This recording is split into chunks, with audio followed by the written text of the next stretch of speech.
Welcome to American Education FM, everybody. I'm Dr. Sean Brooks. All right, welcome back, everybody. Let me get right to it here. I want to revisit a quick subject that I mentioned in the last episode regarding those college students who were murdered in Idaho. This was, this is a particular subject that I've written about as well. I wrote about this in Violence Among Students and School Staff. The normalizing of the behavior of putting yourself on social media, in particular when you're flashing skin or showing TNA or whatever it is that you're doing on social media, in particular Instagram, because that's basically what Instagram is for. And what people do on Instagram is take pictures of themselves relentlessly. When a person does that, they're inviting in all of the weirdos. They're inviting in everybody who wants to get a sneak peek of them without being identified. And then, of course, the normalization of it is equally as disturbing because younger generations believe this all to be normal. And again, when I was younger and I was a kid in the 80s, it would have been called pornography or softcore pornography. But now it's just the normalization of what people their age do, apparently. Again, putting their entire lives on social media and Instagram, including where they live, how old they are, where they go, what they do, everything. And then they're shocked when someone would be stalking them or following them or doing something even weirder than that, like wanting to kill them. Apparently, that was kind of the case with at least one of these Idaho victims at that university, is that one of them was allegedly being stalked. The business of stalking isn't even something that would typically happen if it weren't for social media, if it weren't for people putting their lives out there and pictures of themselves constantly on the interweb and addresses and everything I mentioned earlier. I mean, it just wasn't a thing. You would get the occasional stalker story, I suppose, in the news back in the 80s and 90s, but nothing like today. It's constant today. So this, again, is part of the, social media normalization of particular perversions that, again, just attract the weirdos. And then when something terrible happens, people are surprised that something terrible happened. Again, I fully understand that they were college-age students. They were probably under 21, so there's no way that they'd be able to carry a gun. But even so, ask yourself this basic question. When was the last time that you were up at 3:30 in the morning walking around a town and eating at a food truck? Again, at 3:30 in the morning or 2:30 in the morning or somewhere around there. The answer is probably never. The only people that do that I know are homeless people, drug addicts, and college students. That's it. No one else in society does that. Children don't do it. Mature adults don't do it. It's not a thing. You've heard me mention cumulative risk before. All of that are more variables in that entire scenario. And I just wanted to revisit that because, again, Cicely from New Mexico sent this my way. This is apparently turning into some kind of a horrific trend. Just your average gunfight between a New Mexico student, University of New Mexico student, and a New Mexico State University basketball player. This comes from the Albuquerque Journal.com. It says a gunfight between a University of New Mexico student and a New Mexico State University basketball player early Saturday morning ended with the student dead and the player wounded outside a dormitory of the UNM main campus in Albuquerque. The journal confirmed that the injured Aggie player is 21-year-old junior forward Mike Peake, who was taken to a hospital and said to be in stable condition. The 19-year-old University of New Mexico student was pronounced dead at the scene and has not been identified. Apparently, police don't know why the shooting took place, whether or not they knew each other or not. No motives were identified, I guess. But yeah, Just your average gunfight on a university campus, no big deal. Let me see here. Switching gears slightly. Here's another one. This is from Missouri, not murder related, but discrimination related to say the least. And now again, the shoe is on the other foot. Weird. Weird how one of these stories would even make it to the media, but it has. This is the St. Louis Post-Dispatch. Ex-principal sues Ferguson Florissant schools, claims discrimination against white leaders. I'm going to get into this rather quickly here because I've brought this up numerous times before. This is not a new thing. It is not new. White individuals are discriminated in the workplace all of the time, constantly, in particular, if again, the individuals who are doing the hiring or the people that are running the place don't care for white people or might not be white themselves or whatever it may be. Again, the card can be played from any angle, from any level, or any dimension that you want. If you can conceive it, it occurs. So this kind of behavior is not new. And in this particular case, as I'll read, it's very quick, but they basically told the person that they were getting rid of their position only to then rehire somebody for that same position who just happened to be black. So they got rid of a white guy and then they hired a black guy. They lied to the white guy as to why they were getting rid of him, and then they hired a black guy. This happens constantly. Again, not a new thing. And discrimination takes place not necessarily to people's faces, but certainly during the hiring processes. They'll look at a person's resume, they'll make a determination, they'll even look at their name, maybe their street address, and they'll say, well, they're privileged, or they have this or they have that. And then they just won't hire them altogether. I remember I sat in an interview a number of years ago for a very small college in Indiana, and it was evident to me that, and I don't mean this to sound arrogant, there's no way it's not going to sound that way, but it was evident to me that I was the smartest person in the room and the smartest person at the table because my resume was more extensive than what others had done. I had written more, I had more speaking engagements, things of that nature.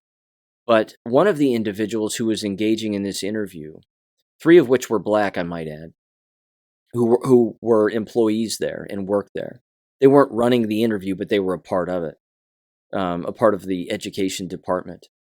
They were all generally friendly. Everybody at the table was friendly, but there was one individual who was certainly colder than the rest. And this was the individual that actually brought up privilege.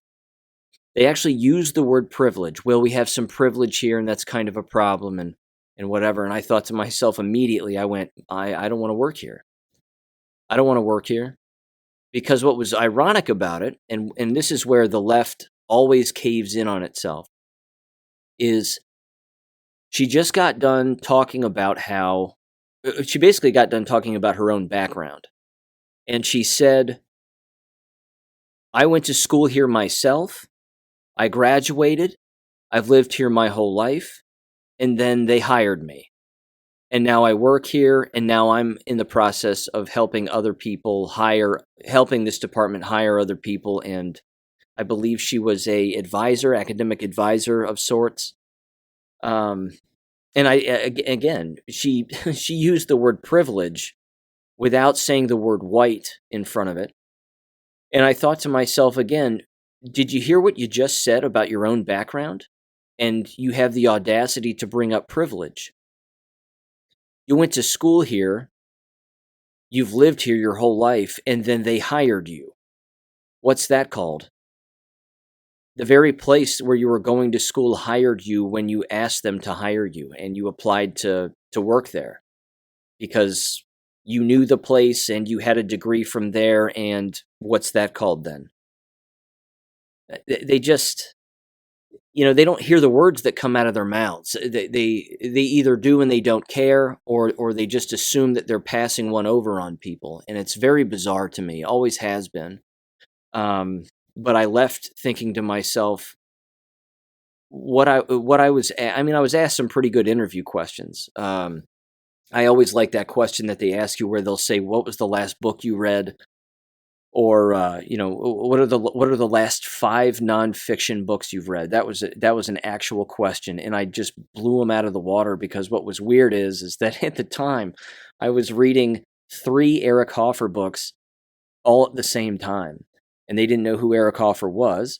So I told them about Eric Hoffer and some of his writings and whatever, and they're like, "Oh, we'll look that up." Either way, it was just a bizarre interview. Nice people, but then again, the hypocrisy is astounding. So here's how this story goes regarding Missouri.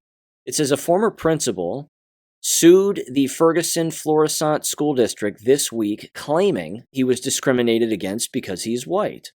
Yep, that's probably true.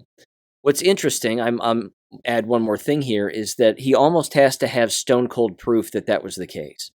Some kind of an email or a recorded verbal exchange where they basically say, we're getting rid of him because XYZ.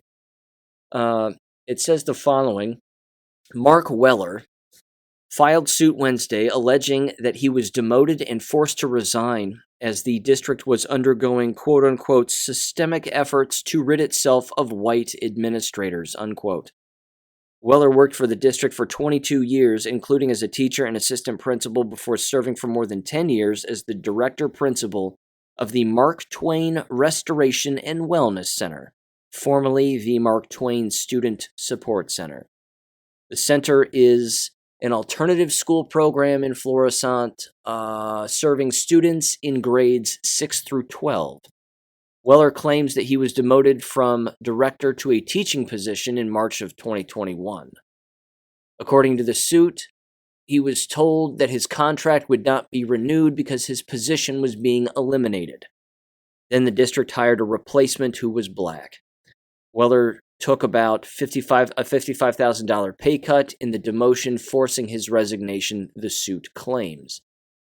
In all, he was paid about $108,000 in 2021, according to district salary records. A spokesperson for the school district said the district would not comment on personal issues. The Mark Twain Restoration and Wellness Center has come under recent scrutiny as a part of the Department of Elementary and Secondary Education investigation into the district's suspension policies. Post-Dispatch columnist blah blah blah reported in August. Some parents of students who were sent to the center after being disciplined in traditional schools complained of inadequate instruction and supervision in virtual programs at the center, according to the column. He is now serving, Weller is, as the assistant principal at Fox Middle School in Arnold, and attorney John Lynch is representing him. Okay. It just proves again that where you find even the smallest specks of discrimination, regardless of how small or big, there's always going to be a history of a lack of morals, a lack of values, unprofessionalism, etc., etc. It's not new. The education business is notorious for it. And that leads me to this next thing, which, again, I'm not sure how what I would categorize this as. It's a bit of, it's a bit pale, I would say. No reference to skin color or anything. It's just, this particular video was a bit pale and a bit bland. PragerU. You're probably familiar with this. Dennis Prager's PragerU. It's a Prager University of Information and blah, blah, blah. First of all, I'm not a fan of Dennis Prager for a variety of reasons. He's a hypocrite. That's one of them. I find it odd that he, of all people, would take it upon himself to write a bunch of very thick books about the Bible. As an Orthodox Jewish man, I don't understand that. But whatever. He wants to interpret it his own way and then lead people into his interpretation, I guess. I'm not sure. I don't think that he's ever going to hit the nail on the head with very serious topics. In fact, I'm certain he won't, because it would require some serious reflection. And I don't think he's interested in doing that. He too came after Kanye West. He went after Candace Owens for standing up for Kanye West. He loves the word anti-Semite and anti-Semitism. He says it all the time. Doesn't know it's not a real thing. The list is long. But when it comes to, again, to the subject of education, he and his people, I guess, correspondents, whatever, decided to put together a video called "The Biggest Bully in School: Why Public Education is Failing in America." Now, it should come as no surprise why that's the case. I bring it up here constantly. And you, of course, are very well aware as to what is going on. I thought that the 19-minute video was, again, rather bland. It hit on a lot of issues that they would love to convince people exist everywhere in the field of education, and it's just not true.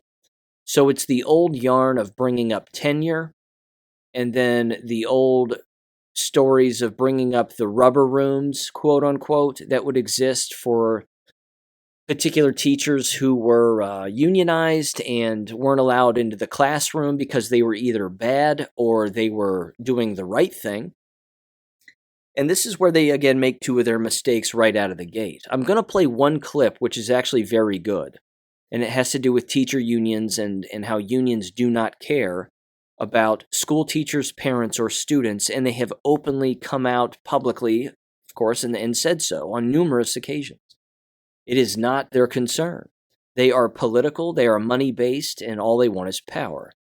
But at the beginning of the documentary, they talk about tenure and lead people to believe that tenure is something that exists in every school district across America. That is not true.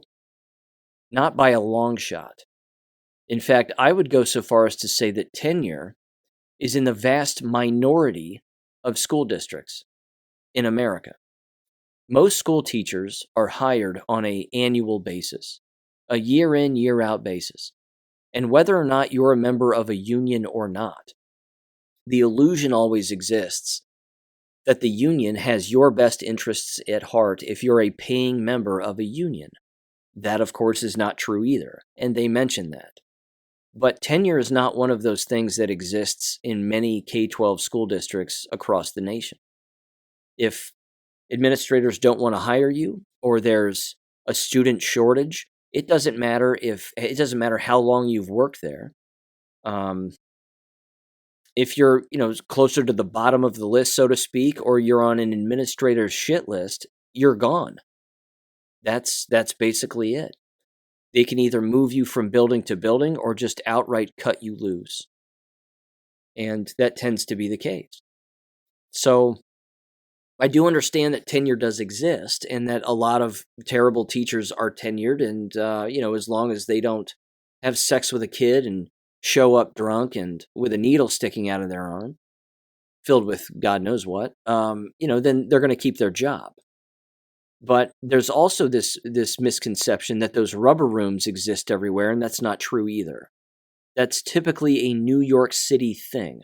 I'm not saying it doesn't exist other places. I'm certain it does. But they have these holding cells where they'll put these teachers, and they'll basically tell them that we don't want you in the classroom, but you're tenured, so we can't fire you. So we want you to provide lesson plans, and we want you to do this and do that, and you're still a paid employee, so you still have a job to do, but it doesn't involve working with children right now until we can find you another place to teach, basically. The misconception is that all of the bad teachers are the ones who find their way into those rubber rooms, and that's not true either.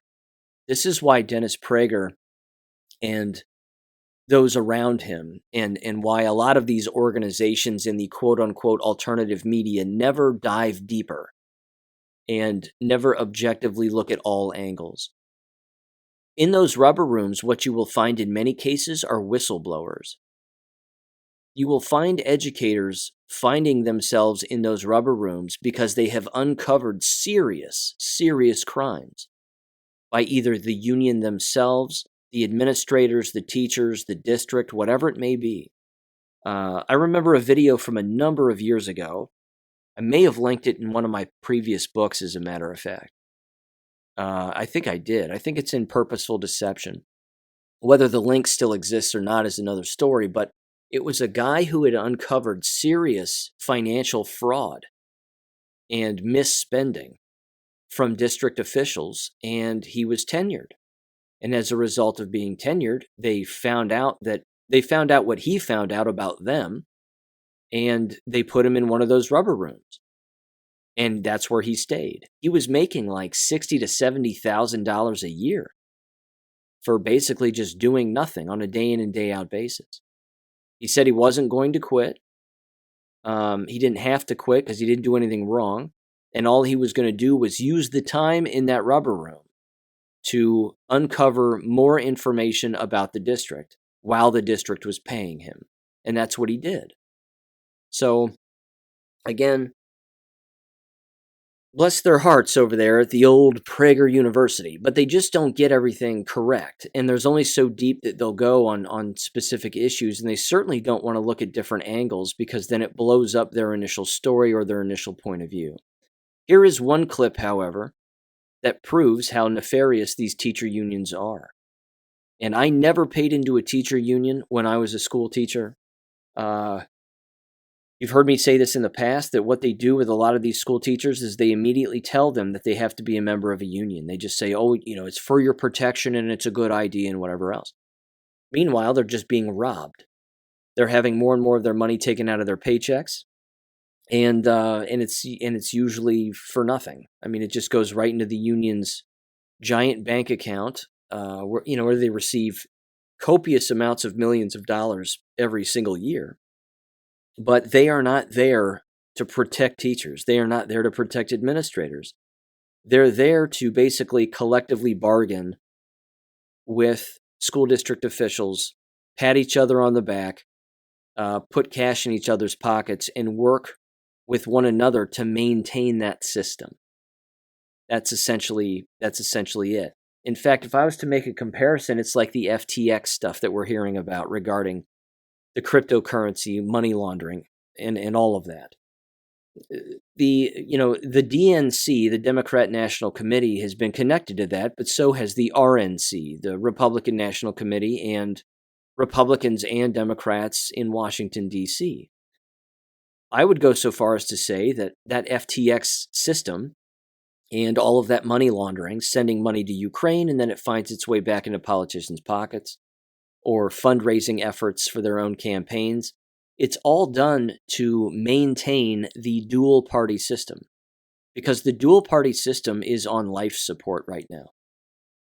And again, if I was to ask anybody, and anybody listening to this, if I was to ask you these two questions, you would probably be able to come up with one answer very quickly. The other one, probably not. I don't even know. And I'm not even going to look it up because I don't care.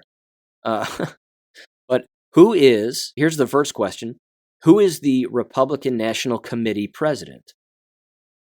If you said Ronna McDaniel, you would be correct. Mitt Romney's niece, I believe. Now, the second question is, who is the Democrat National Committee president? I have no idea. I know that it used to be Tom Perez, and they spend money like it's going out of style, and they're flat broke. And that's it. So that kind of money laundering operation is not new. It exists in multiple professions, and it certainly exists in the education profession, specifically with teachers' unions. So here's a quick clip of that short little 19-minute documentary specifically regarding how teachers' unions don't give a damn about anybody but themselves, their power, and their money. They have nothing to do with helping children learn. They have nothing to do with giving children opportunity. They have nothing to do with improving outcomes.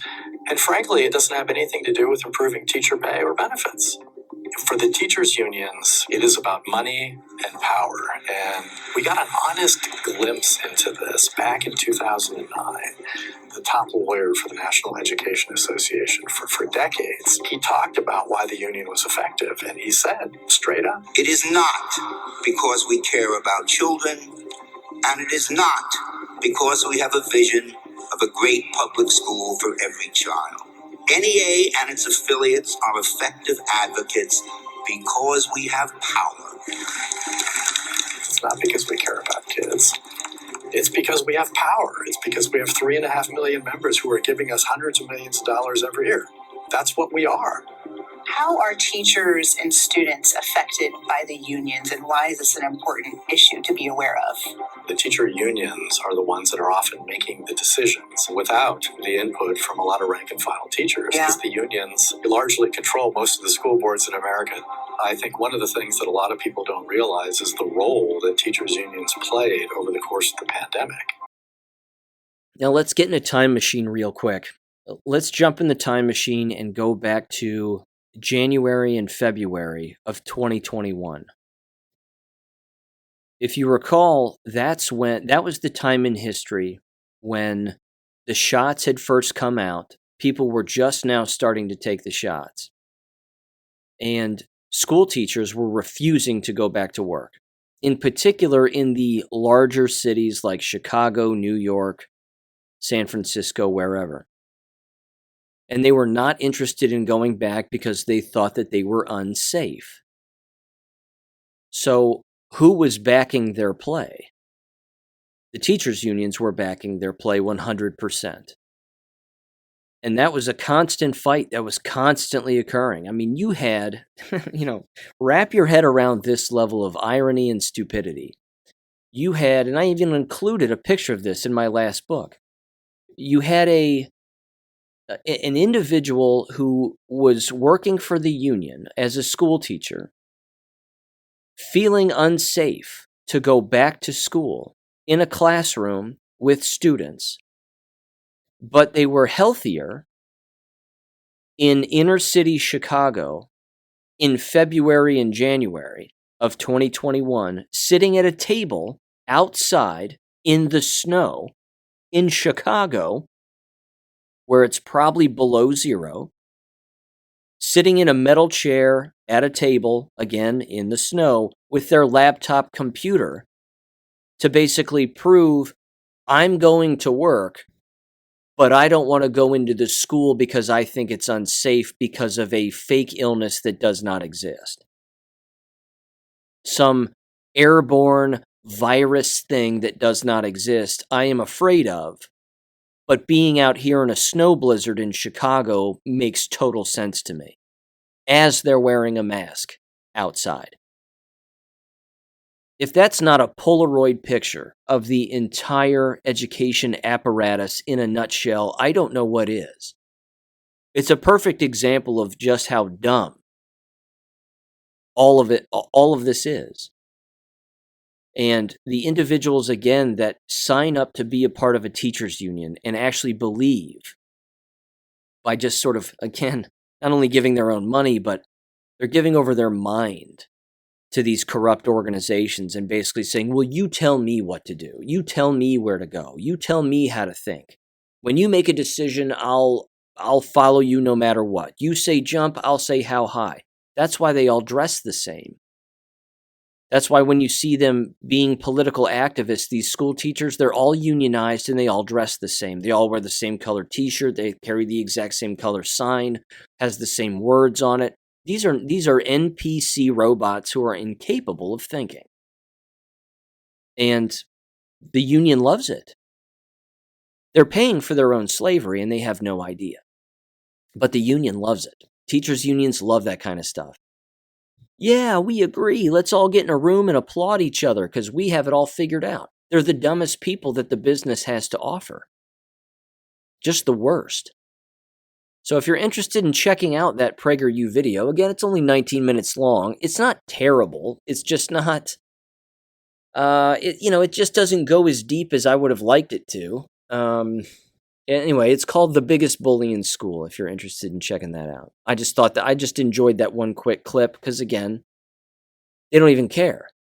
They have no problem looking you in the face as a teachers union and saying, we don't care about any of you, but we love your money. So shut the hell up, do what you're told, and keep giving us money. And people are like, that makes sense. I'll do that. It's so weird.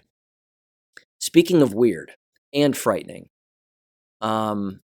I came across this just the other day. This is not good. This was sponsored by a Democrat out of California, Representative DeSoliner. if I'm saying that right, Mark DeSoliner, and it was introduced in the 117th Congress in Washington, D.C. on May 16th of this year. So, yeah, the latest action of this was in the Senate on, October 11th of this year. Received in the Senate and read twice and referred to the Committee on Health, Education, Labor, and Pensions. This is H.R. 7780, the Mental Health Matters Act. Just a quick review. Anytime government puts a title like that on a bill, or an act rather, it's not for what they say it's for. It's usually the opposite, and it's always government overreach. Mental Health Matters Act. Now, I haven't read the whole thing, but here is a summary, and then I'll read a summary of the summary. So anyway, the summary reads as this. It says, quote, "The bill requires certain federal actions to increase access to mental and behavioral health care." Sounds nice, doesn't it? It isn't. Continues, it says, among other provisions, the bill creates various grants to increase the number of school-based mental health services providers, establishes requirements for institutions of higher education concerning students with disabilities, prohibits arbitration and discretionary clauses in employer-sponsored benefit plans under the Employee Retirement Income Security Act of 1974 and establishes an occupational research program on mental health. Here's what this means, allegedly. Apparently, this means that the government can set the criteria that your child must meet, some sort of parameter to consider them to be mentally healthy. It also, this particular summary of the summary also says that if your child does not meet the criteria, then you can enter in the quote-unquote assigned services like CPS or at-home mental wellness checks without exception, and you have no choice.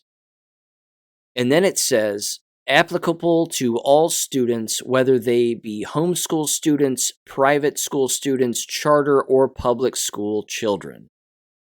Now, we've known for a very long time that government is interested in being the permanent parent. In particular, if the child is in a broken home or the child has no parents, government would love to be the parent, no matter what. But even in a functioning home, in a homeschooling environment with a nuclear family, married parents, everybody's happy and everything is fine, government still wants to infiltrate the homeschool environment and the healthy home. They want to be that long arm that just reaches in and snatches a kid out, or, well, we heard something about one of your kids, so we need to do a wellness check to make sure that everything is okay. This happens constantly already with CPS putting their dirty child trafficking noses where they don't belong. This would just ramp that up even more. There's another angle of this that I would encourage people to consider. It's not an accident that the schools all shut down back in 2020 because the bad guys, so to speak, had a plan for American education. They knew that if they removed everybody out of these environments, that they can implement their plans once everybody returns, and it would be the very first thing that took place when students returned, that we will have more counselors, we will have more school psychologists, we will have more this, more that. I guarantee that school districts spent a ton of that CARES Act money hiring those people. Again, you may recall a long time ago I brought up a story of a woman that I met who was hired to be a wellness coordinator, is what they called her.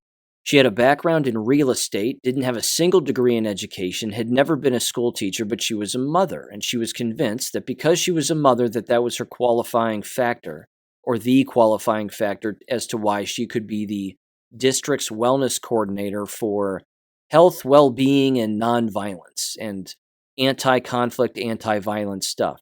This woman made more money than I've ever made. I taught for 9 years. I never even came close to a salary of $65,000. She was making 65 grand. And I'm sitting right next to her at a table and I'm telling her that what she's doing is wrong. I'm basically saying your presentation is wrong.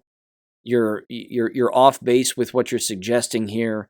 It's too much stuff. It's too many acronyms. It's too many programs. None of this works. You have to change the entire environment in order to make it healthier. And that's next to impossible, certainly now. And I was just shocked that she openly said how much money she makes. And I also read that in the newspaper, but it was just weird. Point is she wasn't qualified. And school districts, I'm certain, again, took a ton of those ESSER funds and that CARES Act money, and they just blew it on more positions like that. Well, we have to have more wellness checks and more wellness coordinators, and we need to increase their pay because it's, the pandemic and the age of COVID and all those other terrible buzzwords and slogans that they use that people just soak up and actually think is real. It's awful, but where of course the rubber meets the road here is a lack of enrollment.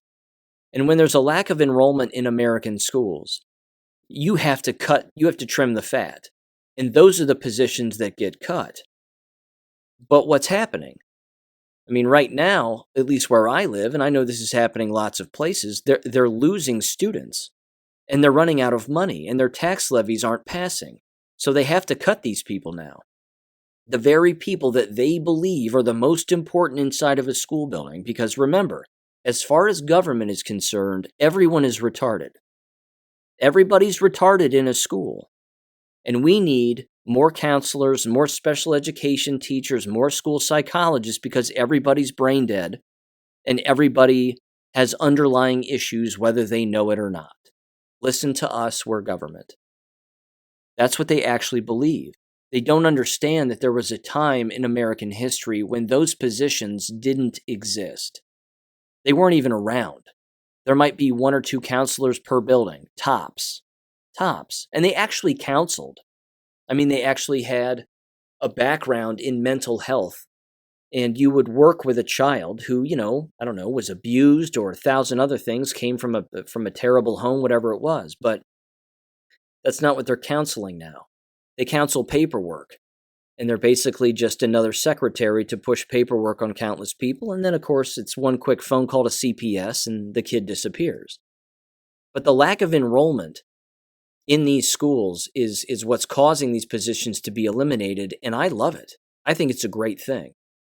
In fact, this is just another example of, again, the lack of enrollment and how these schools are in dire straits now, not only, of course, because of their own decision-making, but like I said, when they returned in the fall of 2020, the bad guys knew that they wanted to push all of their perversions into 5th gear. Pedal to the metal perversions as much as they could.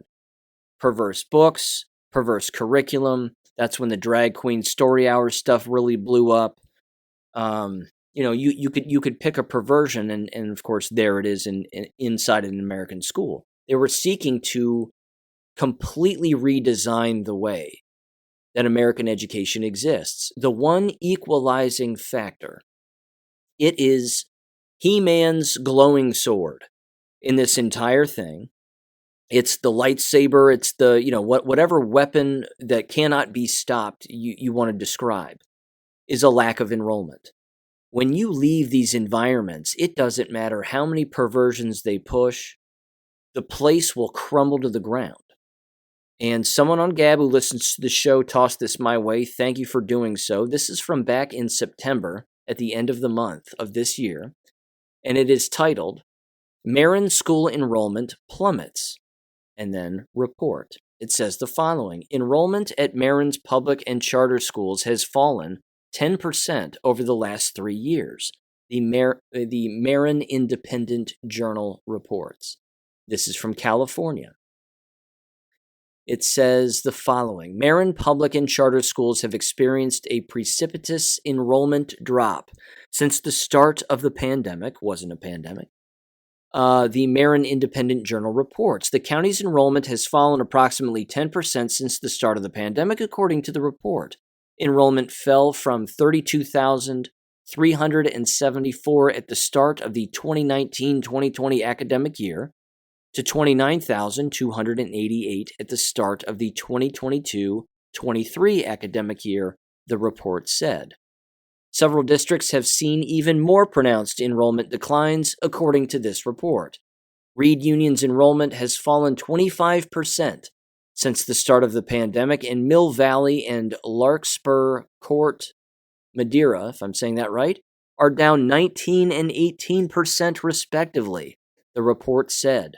Ross Valley Superintendent Marcy Trahan, if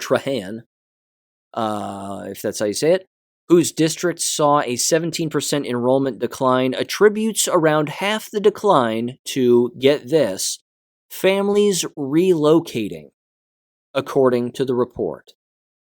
Yes, they are certainly relocating. They're either leaving California or they are relocating away from your school district and they're homeschooling now. I'm telling you right now, it's a horse I've beaten to death, but this is the ultimate equalizer. Just leaving these environments causes them to crumble. And then the part that I love the most is the excuse making. Well, people move and, families change and maybe someone lost a family member in the pandemic and that causes things to change. And maybe mom or dad lost their job or got a new job. And they love pointing the finger at anything else other than the fact that they want children who have penises to go into girls' bathrooms and use them. They don't want to self-reflect that they are the problem, that their policies and rolling out their, again, full-blown Bolshevik Marxist policies from way back in 2020, way back, to now, is actually the biggest problem. And the fact, of course, that they're graduating people who can't read and so on and so forth, and the list is endless. They'll never point the finger at themselves. They'll never do it. They'll just scream bloody murder, and then they'll say that they need more money and they need more health care and more counselors and whatever else.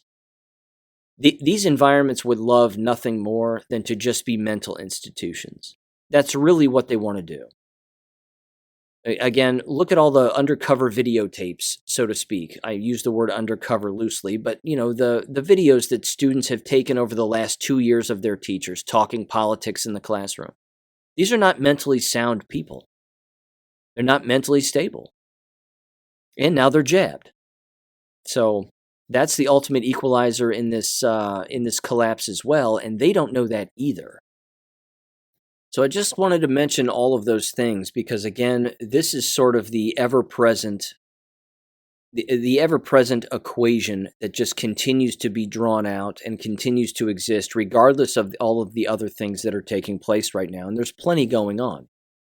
But the ever-present equation is that you have students still leaving the environments. You have individuals not wanting to be American K-12 school teachers, which means you have a lack of college enrollment, in particular in teacher education programs. And as you've heard me say, if enrollment drops at a college or university, it's the teacher education department that's usually the first one to get the axe. Because there's always other places where they can be trained to be teachers. There's always other colleges that they can go to pick up classes, and then they can take area exams and just have a certain amount of credits in a particular subject area, and then they can find their way into a classroom setting. But those are going to be the departments that get axed at the college and university level first, because that's usually always been the case. Yes, there's the gender studies programs and things like that. Those get cut too. But teacher education programs are not free from feeling the effects of low enrollment. And they're usually the first to show it, and they're the first to react to it. And yeah, it's a snowball that is just getting bigger with time. Again, regardless of everything else that's happening, it is the constant, and it's going to continue to be the case. So with every changing semester and the closing of a school year, you're always going to hear about more American K-12 public schools closing or districts shoring things up and maybe even eliminating entire buildings and then keeping other buildings and joining students together because, again, of a lack of enrollment or whatever it may be. So just kind of keep that in mind going forward. It may be something, again, that I bring up repetitively, but it's just the constant. It's just the way that it is. Okay. Jab-related stuff here, but before I take an exit off into the jab realm, I have some audio that I want to play here too. But first, I want to make a little pit stop in the Dr. Gold exit, if I might. Simone Gold again. I know, this is an old saw, an old grifting saw that I keep bringing up, but there's been some new happenings, so to speak. And it's interesting to watch this happen, and frankly, I'm glad it's happening. A lovely individual reached out to me on Gab, who also listens to the show, and they said it's something to the tune of, you have a nose for a narcissist and sniffing them out, so thought you might want to watch this video. There's a video on BitChute from Renette Sunham is her name, my apologies. Renette Sunham. And she is a journalist in California. And she's talking about Simone Gold. And it's about 14, 15 minutes long. And she's discussing basically everything that I've brought up on this show. It seems like Miss Sunham has certainly figured out who Simone Gold really is. And hones in specifically on the fact that she's probably just a full-blown narcissist. She mentions the timing of particular things, AFLDS suing her, again, the money mismanagement, all of that, doing that out in the open for people to see and then not caring about it, acting like it doesn't exist, acting like she's not being sued. And this is remarkable. At the end of her video, she asks people to reach out to her to see if she's basically correct or not. Let me know in the comments section what you think, or, whatever else, if you have some more information, XYZ. So I found her email, and I emailed her. I said, I can tell you Simone Gold's story if you're interested. You, of course, have heard me tell my story of Simone Gold here, and my impolite interaction, to say the least. But I told her, yeah, there's this has been going on for a very long time. They're jumping on the Simone Gold thing right now like it's a new thing. And as you know, having listened to me and what I've brought up over the last year and a half, this is not a new thing with Simone Gold. It's over a year and a half old. So, if not longer than that. Yeah, so I reached out to her and I basically said, I'd love to talk with you if you're interested. So we'll see what materializes there. Very quickly, I'm going to keep going on the Simone Gold thing, but I just wanted to mention this because it just hit my mind. I still have yet to receive any email back from the Oxford high school teacher who apparently took students down to Uvalde, Texas this past Saturday. Strange how I wouldn't get an email from her. I'm being sarcastic, of course. There's no way she'll email me back.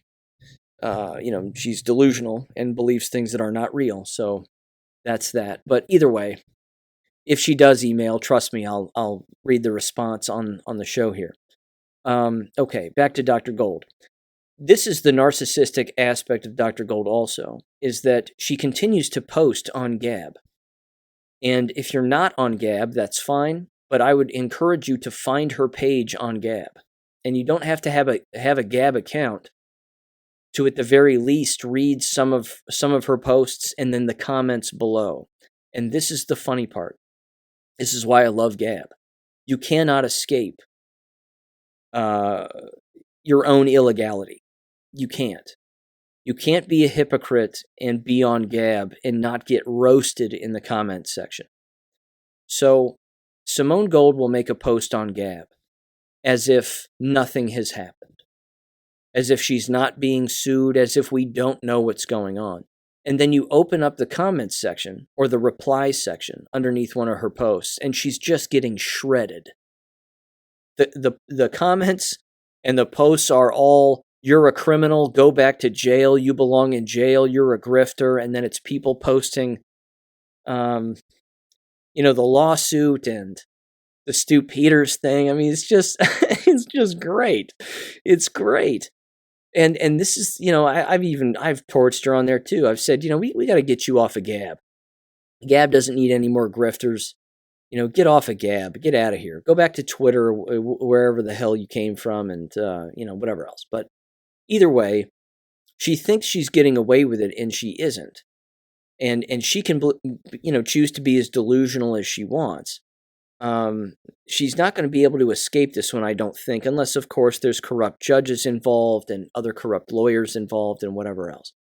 With that said, I came across this too.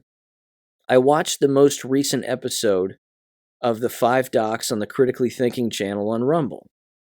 Again, Tenpenny, Palevsky, Northrup, Madej, and Merritt. And Dr. Merritt wasn't on the most recent episode. But by the way, I recommend watching the whole episode because it really was one of their better ones.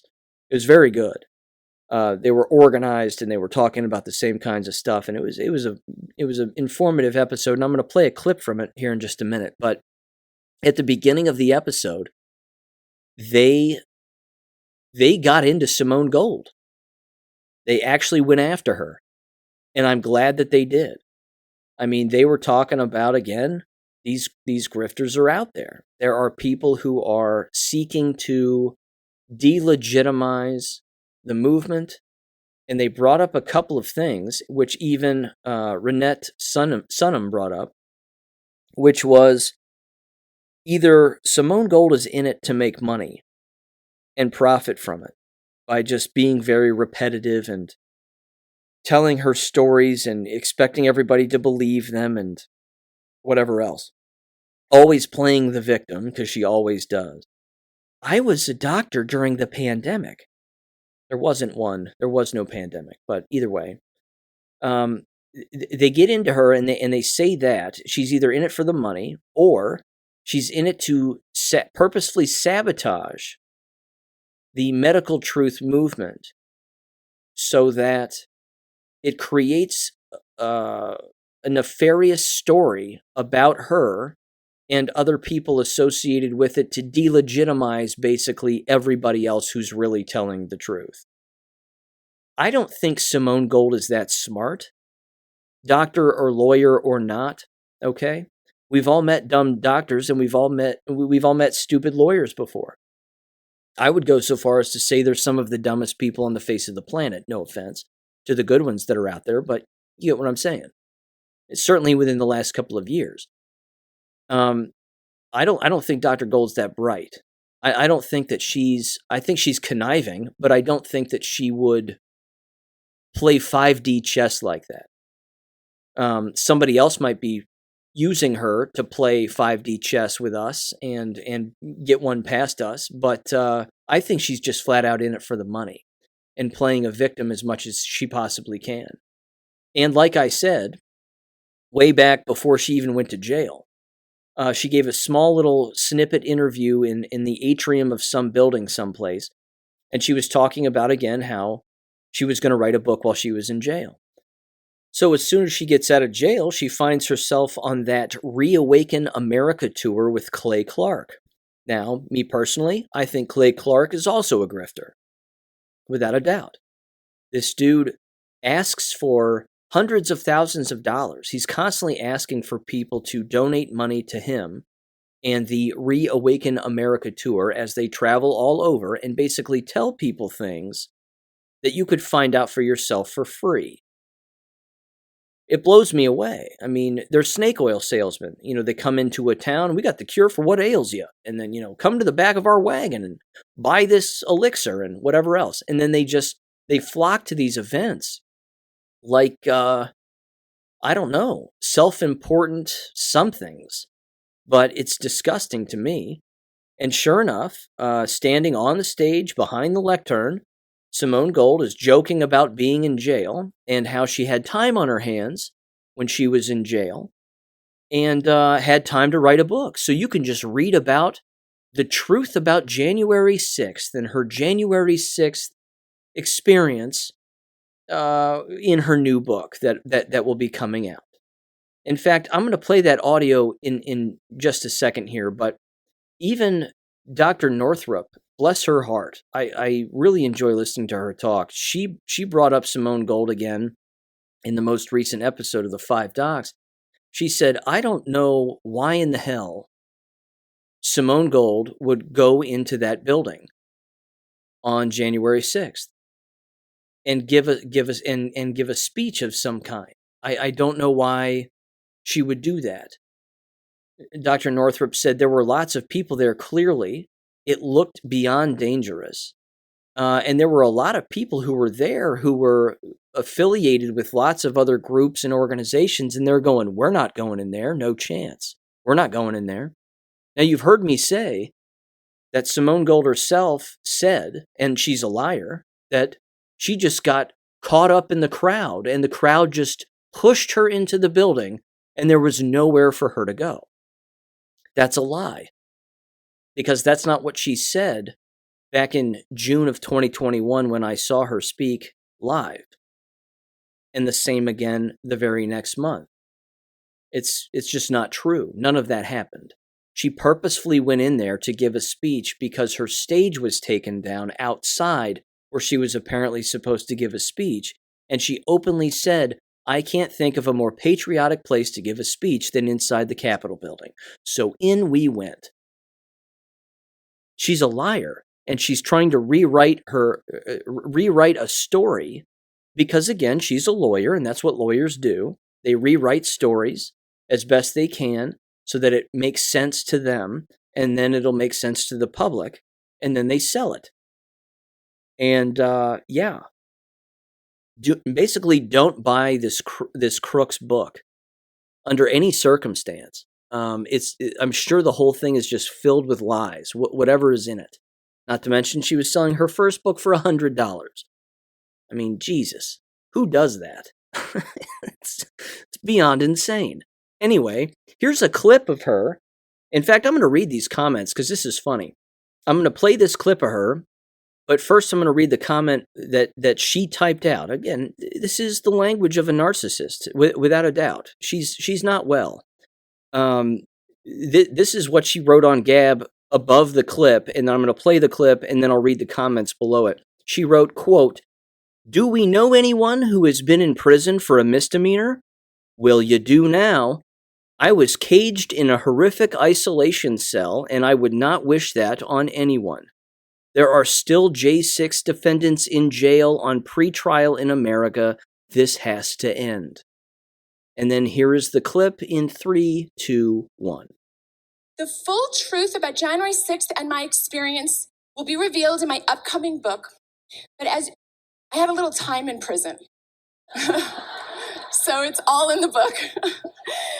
But as you surely realize by now, our corrupted government exploited that event as the means to stop me with a 60-day prison sentence. 60 days for first-time, non-violent misdemeanor trespass charge. Do we know anybody who's been to prison for a misdemeanor? Yeah, just remember that. Prison was every bit as awful as it sounds. In fact, it was worse. Being a non-violent woman, guilty only of giving a First Amendment protected speech, I was of course rated as a minimum security risk, the lowest of 4 possible levels, but I was unexpectedly put into a maximum security federal detention center.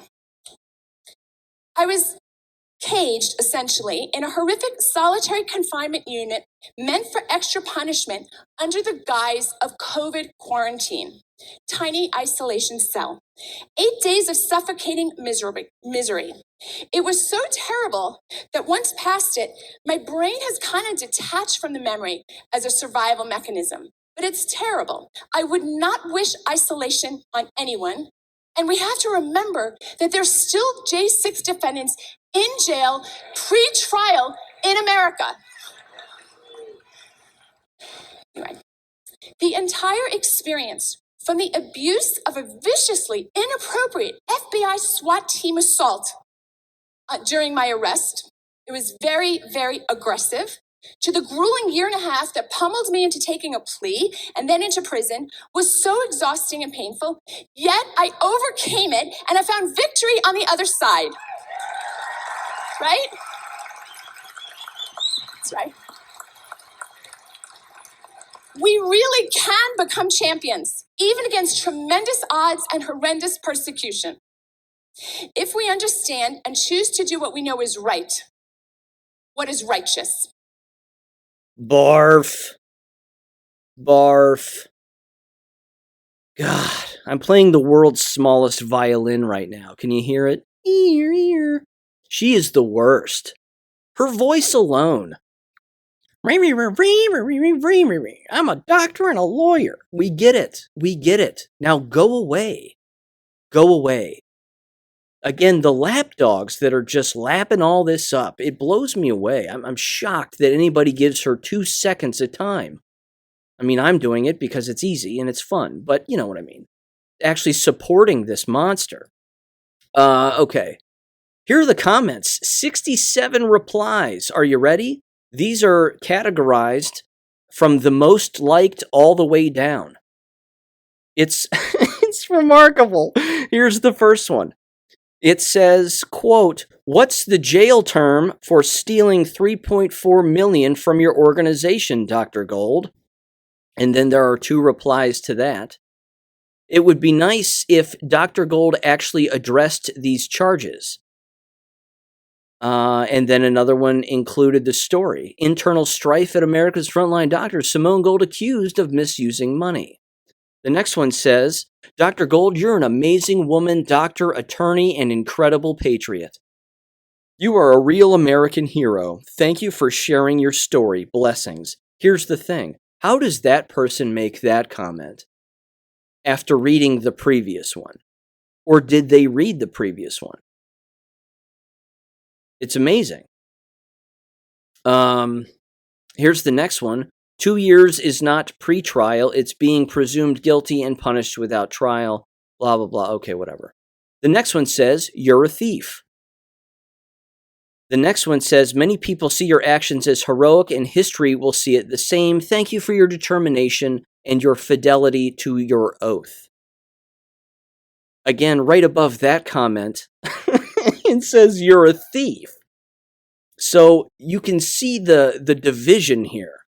The next one says, "So stupid, I'm sorry you had to deal with that BS."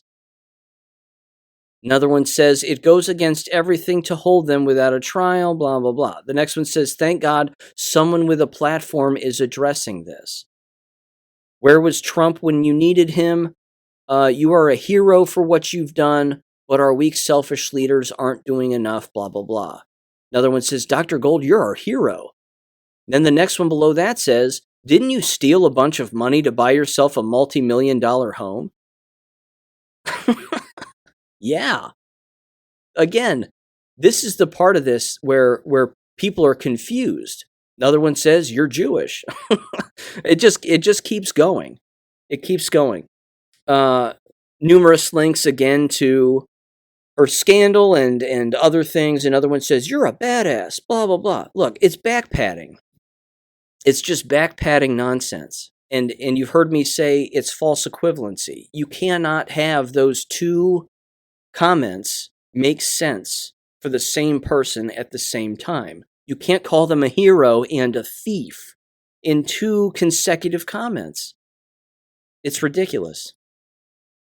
But I wanted to mention all of that because, again, I was very happy to hear that the 5 docs basically leaned into her and reiterated to their audience that you need to be very careful about who you follow, who you trust. You know, the kinds of outlets that these people find themselves on. Again, you're not finding the 5 docs on mainstream media. that's not an accident. But when Dr. Gold finds her way there, you should ask yourself some questions. When Robert Malone finds himself there, you should ask some questions about old Bobby Malone and what his involvement has really been behind the scenes in all this stuff. When you play with poisons for a living and you call them viruses, and then nefarious people that you're familiar with get a hold of whatever it is you're doing, or you sell it off for massive amounts of money, that's a problem. That's a serious problem, because people are dead because you decided to play with poison in a lab. So, I don't know.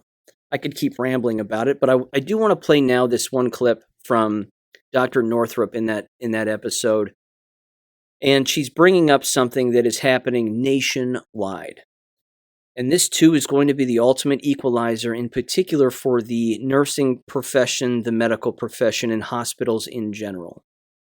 There are numerous hospitals that are experiencing shortages. I'm going to let her describe it.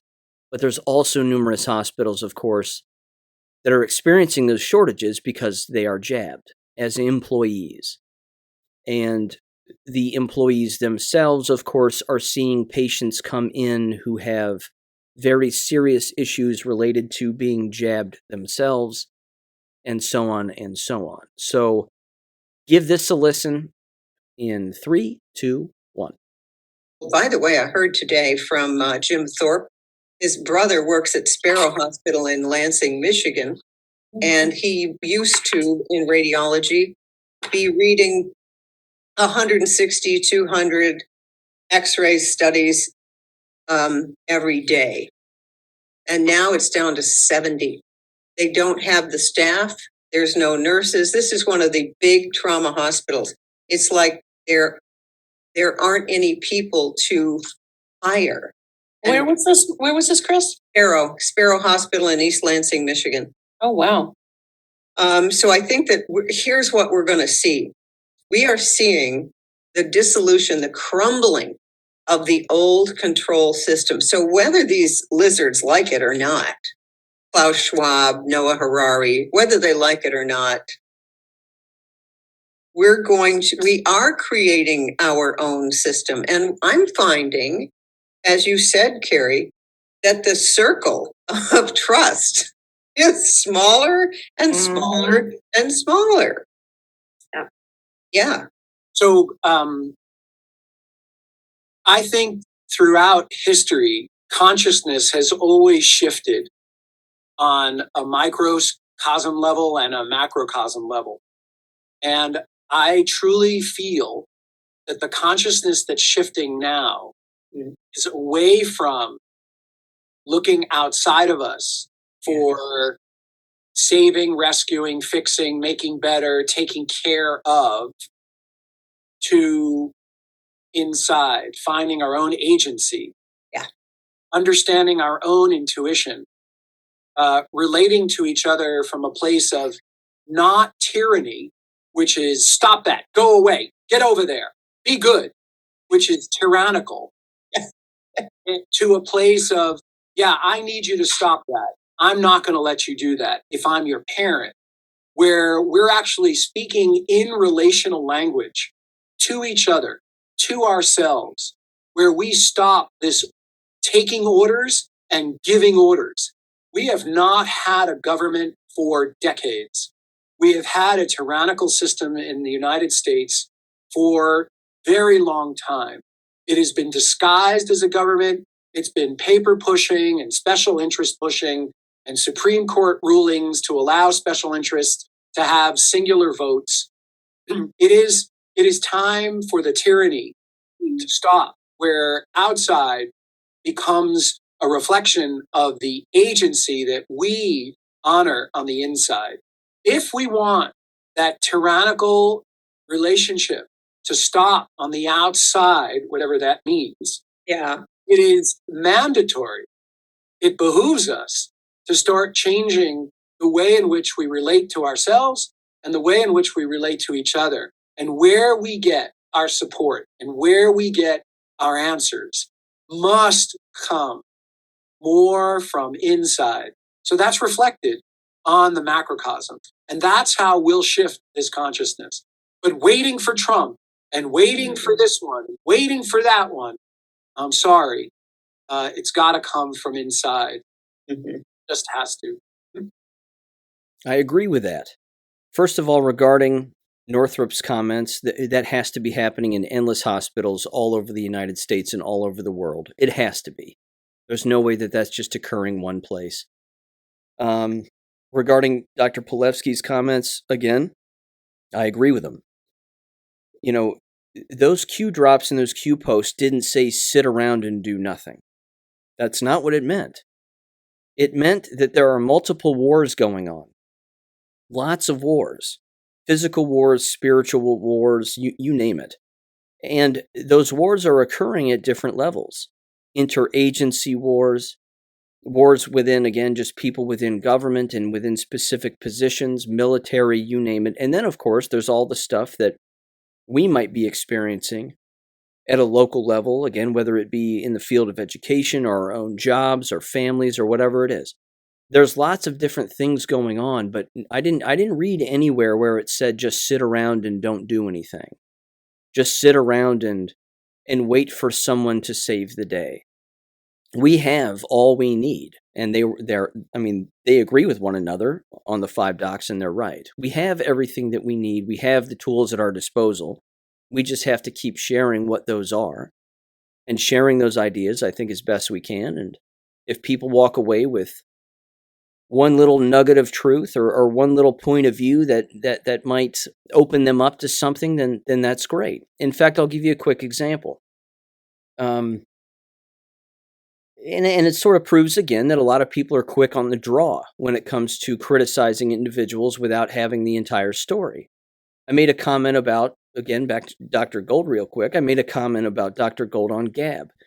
Somebody flat out just came after me and criticized me, started calling me names, and what have you done, and who are you, and you haven't done shit, and blah, blah, blah.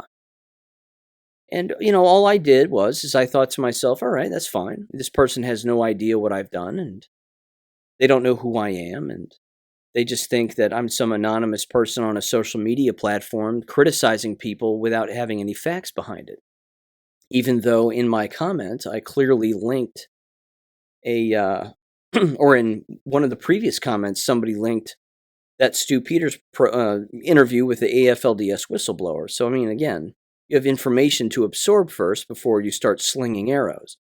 But all I did was send him my school board video, and I said, I'm this guy, you were saying. And then I assumed they watched it, and then they got back, and they apologized, essentially. They said, I'm sorry. I had no idea and whatever else. I said, apology accepted. So we're on the same side, but people have got to understand that even myself, I don't have it all figured out. None of us do. But we have to be a blank slate to some extent so that we can absorb as much information as humanly possible, because then that gives us a good place to start. If you're starting with no facts to bear, and you're just absorbing information, and then you sift it all through and then make a determination as to what is right, what is wrong, and what might happen with this and what might happen with that. That's far better than just, slinging arrows and name calling, not having everything at your disposal, not having all the facts at your disposal. So I'm guilty of the same thing too from time to time, and yeah, that's the way that it is. But we correct our mistakes, of course. We try to anyway, correct our errors and pick ourselves up and move forward. So here we go. Here's another one real quick, just a couple other headlines that are jab related. From the Epoch Times, now the FDA has said that telling people to not take ivermectin for COVID-19 was just a recommendation. No, it wasn't. We have memories. See, we don't have amnesia. These liars, I'll tell you what. The U.S. Food and Drug Administration, it says, is telling people to stop taking ivermectin for COVID-19 was informal and just a recommendation, government lawyers argued during a recent hearing. Quote, the cited statements were not directives. They were not mandatory. They were recommendations. They said that parties should do, of what parties should do. They said, for example, why you should not take ivermectin to treat COVID-19. They did not say you may not do it. See, it's all wordplay now. They're going to say the same thing about masks in the future. They'll say the same thing about hydroxychloroquine in the future. They'll say all of this. It's all wordplay. Lawyer legalese wordplay.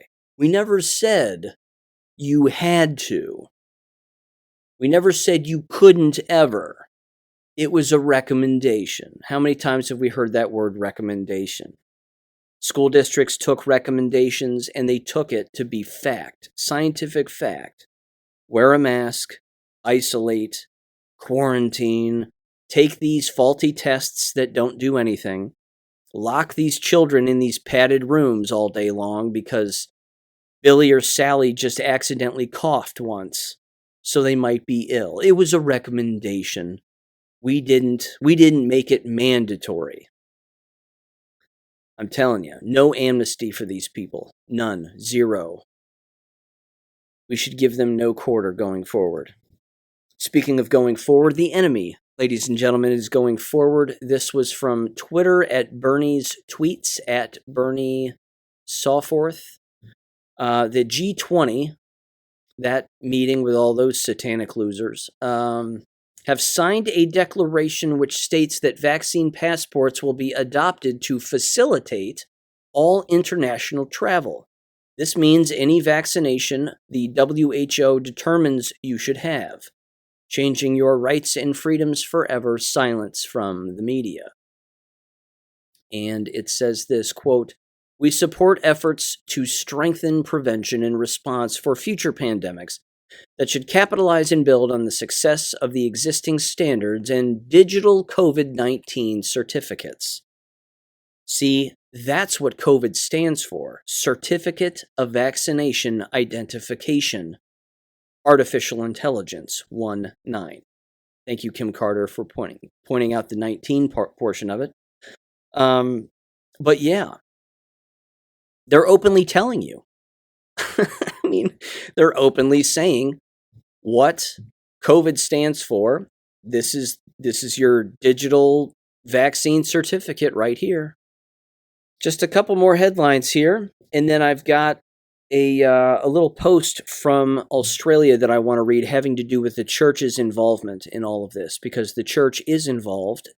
Churches all over the world are getting their talking orders for the COVID nonsense and all of the perversions, and they're involved.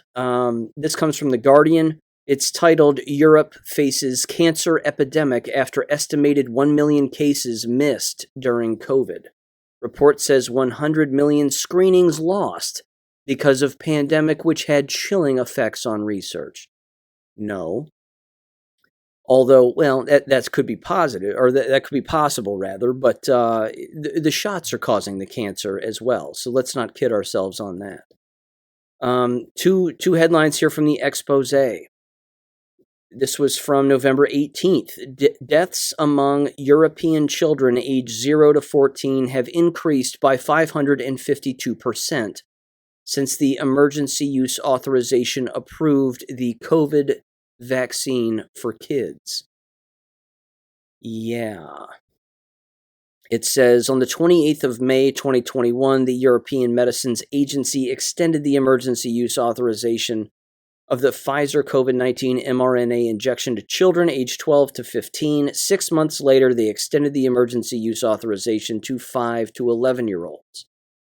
Before they first did this, deaths among children were well below expected levels, but ever since they have increased substantially, so much so that by the 6th of November 2022, excess deaths among children across Europe had increased by a shocking 552%, with an 848% increase recorded up to the end of 2021, and a 444% increase recorded so far in 2022. Yikes. Here's the last one from the expose. Great Britain has now suffered 41,000 excess deaths in the past 6 months, with another 2,000 in the last week alone. It says, according to the official public official data, rather, published by both the Office for National Statistics and Public Health Scotland, Britain has suffered 343,906 deaths since the middle of April 2022, resulting in 41,025 excess deaths against the 2015 to 2019 5-year average. Also, yikes. And here is the final thing. Again, this is without a doubt the church's involvement. And it does not matter the denomination, ladies and gentlemen. They're all involved. Very quickly, I'd love to have my aunt on. She was a former choir director at a Methodist church. She has since quit, thank God. And the entire place is going straight to hell, as she would even tell you. The way that she was treated with the mask wearing and all of the stuff was an abomination. They made her isolate during the church services, basically, and hide behind a screen while everybody else was wearing a mask because she wasn't going to wear a mask, and they didn't want her around. It was just weird. Abuse, to say the least, along with a lot of other things. But their messaging throughout this entire time, of course, has been take the jabs, trust the science, God wants it kind of thing. That, of course, is completely untrue. I have no reference to this particular email that I'm going to read, but I found it on COVID vaccine injuries on Telegram, and they claim that it's from Australia, of course, and it has to do with the Seventh-day Adventists Church. So it says the following, quote, "A remarkable phenomenon is occurring today in Adventism. It says, under the leadership of Pope Francis, all the churches, economists, environmentalists, policymakers, and governments are working together to heal the earth, even as sin and anarchy are increasing at an alarming rate in society. More churches are adding their names to the new religious crusade against, you guessed it, climate change. The religion of ecology is replacing the everlasting gospel of Revelation 14:6 through 12, as many Seventh-day Adventists are moving from saving souls to saving the soil. Now we will be rescuing the planet instead of people. According to the book of Revelation, the great adversaries in the last days used to be the beast, the image, and the false prophets. That all changed now. Today, these bad actors have become our friends. They are now our new allies in the fight against greenhouse gases. In the new and improved end-time scenario, we need to foster a spirit of cooperation with the Vatican, the other churches, the UN, the EU, the WEF, and other globalists in order to save the earth. Once again, we are witnessing a decline in our faith as a growing number of Seventh-day Adventists abandon their belief in Revelation 13, 17, and 18, and instead refocus their evangelism on addressing the climate agenda through Catholic social teachings and secular ideologies." Unquote. And there you go. Again, this is how the entire church apparatus operates. Those priests, ministers, you name it. They receive these emails, they receive all of this, and if they don't do it and implement it, and then prove to their higher-ups how they're implementing it, they get cut loose. It isn't any different than any other profession. Same thing. If the boss tells the quislings down low, you need to do this to those below you, and you don't do it, you're gone. Not to mention, we've seen a lot of the memes with the messages that are outside on those, on the church signs and whatever else. It doesn't just say, service at 8 o'clock on Sunday. It'll say something like, transsexuals welcome. And that never used to be the case.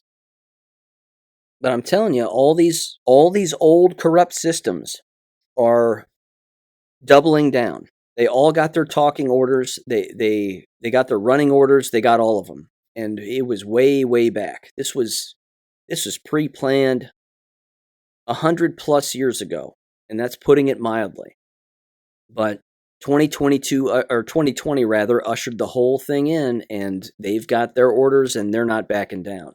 But these corrupt systems are crumbling, and that's the best part. And they can't for the life of them, again, just like education, they can't figure out why.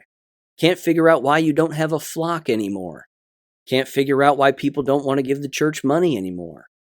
It's because of what they're doing. It's because of who they've always been and what they've become. It's an abomination. But if they close, good riddance. Good riddance.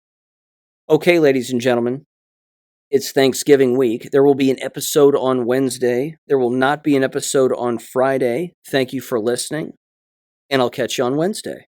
Take care. Thank you for listening to American Education FM. Make sure and check out AmericanEducationFM.com for more information. Take care and God bless.